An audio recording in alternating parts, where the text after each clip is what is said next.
Há 23 jogadores fechados com o Clube do Remo. Teve um burburinho aí na internet a respeito de uma declaração do Eduardo Ramos. 23 jogadores já estão fechados com o Clube do Remo, é isso mesmo, a gente vai comentar sobre isso. E se há esses jogadores fechados, os nomes e quais os times atualmente que eles estão. Além disso, a gente vai falar também sobre algumas declarações de campanha, né? Falar também sobre o debate que foi proposto ali pelos candidatos e, enfim, que haja realmente um debate, a gente espera disso, e além disso falar sobre a divulgação da lista do Clube do Remo e outras coisas. Então é muito importante que tu fique sempre até o final, deixa teu like, que é muito importante, beleza? E lembrando, a Poder Esportes é patrocinador oficial aqui do canal. O link para você fazer sua fezinha com a Poder Esportes está no comentário fixado. E na tela alguns bons jogos.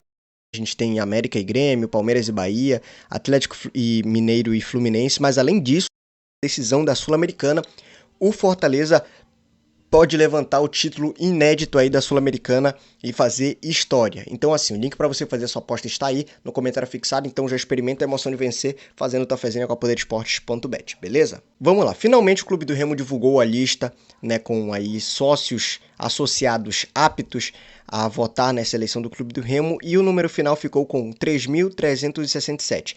É uma lista final, vamos ver aí como vai se portar as outras chapas, né? As outras chapas vão se portar para, enfim, reclamar de alguma possível irregularidade que venha a acontecer posteriormente, enfim. Além disso, uma outra notícia que foi divulgada, dessa vez no Twitter, foi pelo Luizinho Moura, tá? Que é do O Liberal. Ele divulgou a seguinte informação, né? Que o Thiago Coelho, ele não acertou a permanência dele com o Paysandu. E aí tu vai perguntar, por que tá falando de Paysandu agora?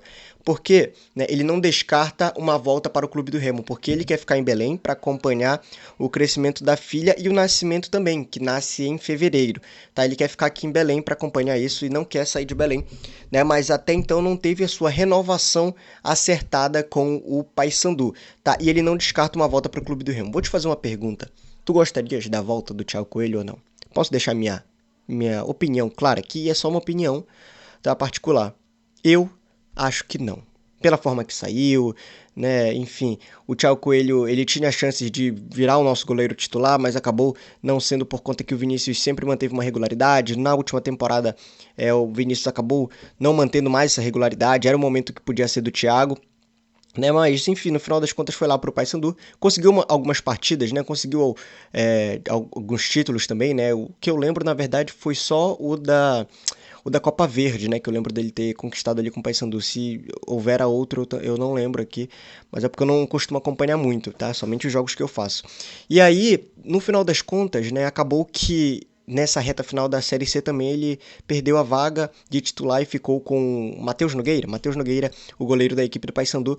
Então assim, ele não conseguiu nem lá se firmar como titular, tá? Então a gente vai precisar de um goleiro para ser titular e não digo que ele não tem capacidade para ser titular no Clube do Remo, mas seria muito estranho, sabe? Já causou muito mal-estar nos torcedores a história do Thiago Coelho, porque ele. Vou ser sincero com vocês, tá? O Thiago Coelho, ele era querido enquanto ele jogava no Clube do Remo, ele era querido pela torcida, tá? Então uma pessoa querida, mesmo que ele não saiu fazendo escândalo, fazendo polêmica, o Thiago Coelho nunca foi disso, sempre foi muito profissional, mas mesmo assim, como ele era uma pessoa querida, um atleta, perdão, querido, e como nós esperávamos que ele ficasse no lugar do Vinícius, alguns torcedores acabaram sentindo assim que, isso foi uma espécie de traição, porque a gente sempre acreditou em ti e tudo mais, sempre deu oportunidade. Então assim, até na visão desse torcedor já não faz sentido a volta do Thiago Coelho. Pra mim também não. Sempre achei o Thiago Coelho muito profissional, tá? Mas eu acho que não teria espaço para retornar para o Clube do Remo. Mas lembrando, essa é só uma opinião minha, tá? Outra coisa que eu quero comentar com vocês, antes de partir para os próximos tópicos, é que numa transmissão com o Magnata, ele falou o seguinte, né? Quando eu estava perguntando ali sobre o Sub-20 do Clube do Remo e da Copa São Paulo do próximo ano. Que o Sub-20 do Clube do Remo, ele não vai de ônibus para São Paulo. Ele vai de avião, tá? Para evitar desgaste e para quem já fez, né, esse percurso sabe que é muito muito desgastante. Eu, por exemplo, não fiz Belém São Paulo, mas eu cheguei a fazer Belém Belo Horizonte, tá? E é muito cansativo, é muito desgastante. E eu nem sou atleta, tá? Imagine para um atleta que tem que compromete demais o desempenho dele. Então assim, se digamos que a chapa do Magnata ganha, né? Digamos aí. Essa é uma das primeiras atitudes que ele vai ter que tomar, porque a Copinha São Paulo é no começo do ano. No começo do ano é a Copa São Paulo. Vou te falar o seguinte, tá? Então eu vou estar cobrando, tá? Porque em janeiro já é a Copa São Paulo. Se o Magnata ganhar, eu vou falar, ó, eu quero ver esses garotos indo de avião, para não comprometer o desempenho deles. Não quero ver ônibus do Clube do Remo saindo, levando os meninos pra Copinha. É de avião, sabe? Então assim, para manter o conforto, para manter o desempenho, porque são atletas que podem gerar ali bons frutos para o Clube do Remo, seja se tratando de vendas, seja tratando de permanência, mas que se destaque no clube, eles podem render muito para o Clube do Remo no futuro. Então essa é uma das primeiras atitudes que vai ter que tomar quando ganhar, né? Logo no início aí de janeiro já vai ter que tomar essa atitude e eu vou estar cobrando, tá? Se não for, eu vou ligar, cara. Eu vou ligar, Magnata, eu pegar o WhatsApp, ó, Magnata, que isso, cara? Que sacanagem é essa?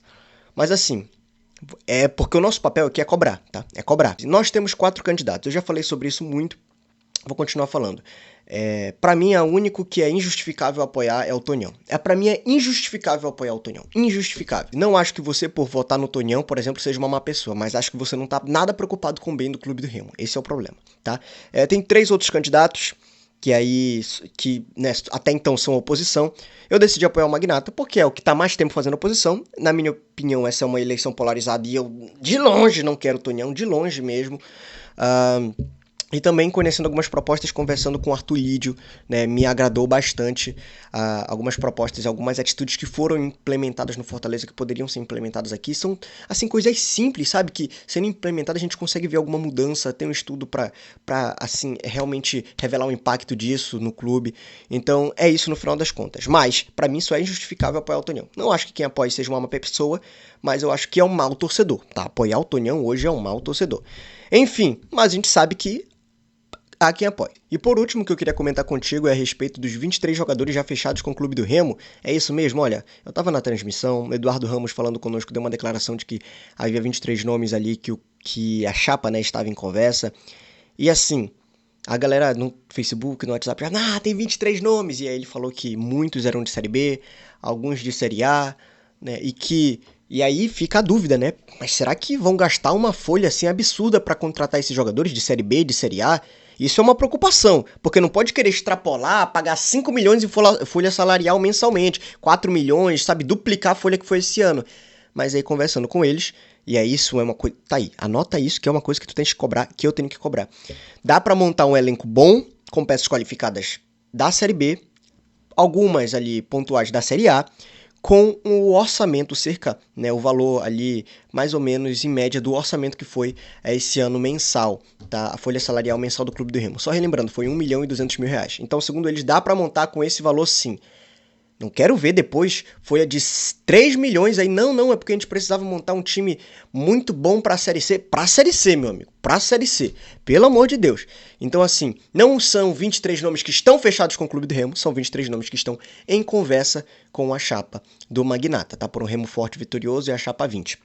Agora, é bom que os outros candidatos também eles falem e eles possam conversar com os jogadores para, se no dia 12, né, eles ganharem, por exemplo, qualquer que seja o candidato ganhar, que no dia 13 eles já possam estar assinando contratos, pré-contratos, já assinando vínculo com os jogadores, porque o Clube do Remo não tem muito tempo para perder mais, tá? Essa eleição está ficando cada vez aí prejudicial para o planejamento do Clube do Remo, então é bom que estejam conversando com os jogadores já, porque no dia 12 ganhou, dia 13 já tem que... Não tem nem que começar o planejamento. O planejamento já é agora, na pré-campanha, tá? Se tu acredita que tu vai ganhar, já começa o planejamento e tudo mais. Isso serve pra todos. Isso serve pra todos. Não adianta ganhar no dia 12, no dia 13. Agora começaremos. Não. Comecem agora. Comecem agora a conversar. Se não der certo, não ganharam? Ok. Não vai nada acontecer. Agora, se ganharem e não tem um planejamento, cara, tu vai estar prejudicando ainda mais o Clube do Remo. Lembrando, o link pra você fazer sua fezinha com a poderesportes.bet está no comentário fixado. Beleza? Te vejo no próximo vídeo. Disseram aí que a eleição está polarizada, na verdade, entre Gaderline e Tonhão. Eu acredito que não. Mas essa é uma opinião particular. O que tu acha? Quem tem mais chances de ganhar? Essa eleição é polarizada? Quem são os dois fortes aí? Deixa nos comentários, eu quero saber a tua opinião. Te vejo no próximo vídeo. Tchau, tchau.